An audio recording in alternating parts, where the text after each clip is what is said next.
types. There's 3 different types of extraction, but you can actually look that up in your book, and I've posted information about that on the pack. I really want to save time actually talking about the actual oil and get to the nitty gritty.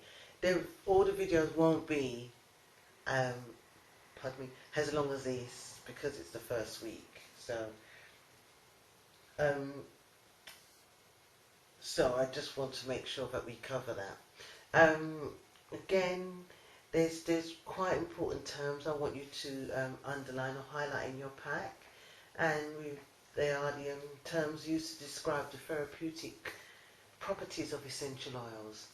And we have analgesic, yes, which is pain relieving, antispasmodic, which is quite self-explanatory, so relieves cramps, prevents or eases spasms or convulsions. Rubefacient, I hope I've pronounced that properly, which increases local circulation and increases erythema.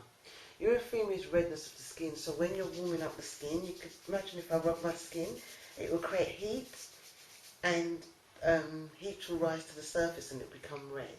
And that happens sometimes when you wax, when you massage. So it's encouraging blood circulation. And so what that does, it brings heat to the area. Febrifuge, which combats fever. So febrifuge, it must be. And cytophylactic encourages cell regeneration. Carminative, which relieves flatulence, wind by expelling gas from the intestines. So, I probably made an epic fail in terms of pronunciation, but I can't be good at everything. And I know I'm running a course, but I've been teaching for 15 years and I still cannot pronounce it, half the words. That doesn't stop my students learning. I'm sorry. Grammar, punctuation, phonetic police, please come and arrest me. Okay. Marilyn totally embarrasses herself. Okay. So we have our volatile substance, which is our essential oil. Cannot be diluted unless we're using lavender or tea tree oil.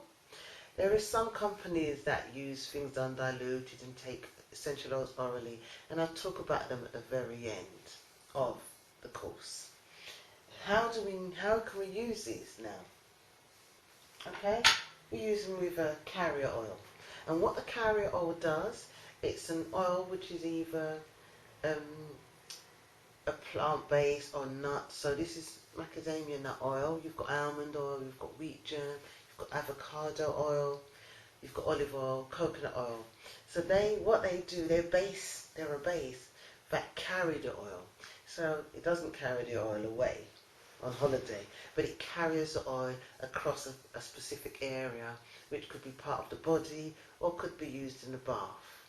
Now you can get bath dispersing oils, because oils obviously sit on water, but I have no problem using essential oils on their own without using a carrier in the bath. I just put them in the bath. So, but the carrier oils are used in massage and skincare, and you have a list of what they do. We start with almond oil, which is the most widely used oil, and that's really, really good, nourishing, got lots of vitamin E, so it's really good for the elasticity of the skin, and it's a natural antioxidant.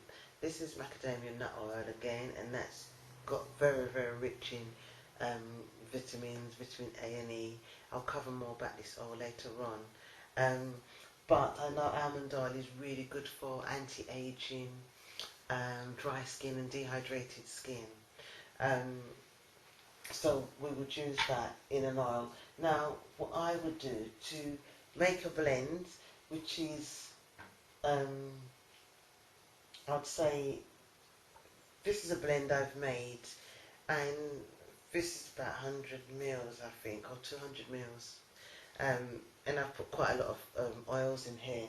But just to make a general blend, to do a body massage, you would need about 24 mils of essential oil, and I use these spoons, or you can get the measuring cups you get from the chemist, and I would put about 20 mils of oil in a base.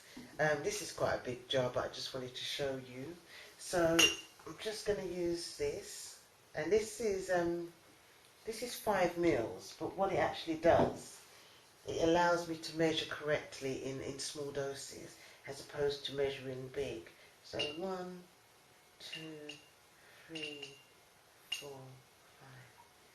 So all I've actually done is just got my bottle, put that down here, and I've just measured into the spoon. And you can get this from IKEA, can you see? Strip in. And I've just put it in here. I'm blending quite big because I want you to see, and normally I could have a table or chair, but I actually like this space when I do my videos. So this is about 24 mils, okay? And all I'm going to do is really use about, for 24 mils I'm going to use 4 drops. Now this is lavender, so I'm just going to use 4 drops of lavender. Oh, 5. And normally it's a ratio, if it's 24 mils, you want to use 4 to 6 drops. We want to start with 4 drops. And there you go, it's the first blend. Now, to me that doesn't look like 24 mils, but I measured it. Yes, so it's about 24 mils. And I always think it's never enough, but this is not almond oil, this is the macadamia nut oil, so it's quite, it moves around quite a lot. So what we're going to do is use the oil, and you're just going to massage your hands, or you could put it over your face, or you could actually use this in the bath. Again, it's the first week. You can actually just use 4 drops. Please be careful. I'll start you off with 4 drops in the bath. That's what I want you to do first with the lavender. I'm going to explain the properties in a minute, but we're talking about how to use the oils. You can also use the oils in the oil burner. And what I do, I just get about 2-3 tablespoons of water in the actual, this part here, and then I put about, you put about 5 to 6 drops, but I actually put about 10 sometimes, and just leave it in my hallway and let the whole house have a smell. But 4 to 6 drops is fine in the oil burner. Have a space to actually put your oil burner, and your candle goes in the middle. And really it's meant to burn for 20 minutes, and then your body gets used to, your nostrils and your nose gets used to the smell of the oils, and then you're meant to out it. But a lot of people I know just want to keep it burning because they feel that every time they pass it they're reminded of the smell. So it's just a conscious thing, unconscious thing, that having the oil burners burning for longer than 20 minutes. Another way you can use is a spray atomizer. So you can actually put drops of oil with alcohol and some water, spring water, and just spray it. So you can put that, you can do a hair oil with lavender, and fill the bottle up, still put 4 drops, but it won't last as long as a blend, which will last 6 months. So you can actually use a spray bottle, but if you've not got alcohol or another oil to preserve it, it won't last. And I'll talk about creating your blends and dating them. Another version, this is my body cream, and what I've actually done, I've just recycled a bottle. I've just put lotion base. Well, this is actually cream base, but I actually added more oil and made it more of a lotion. And if you could smell this, it's just so beautiful. I've added lemongrass, frankincense, and I think a bit of geranium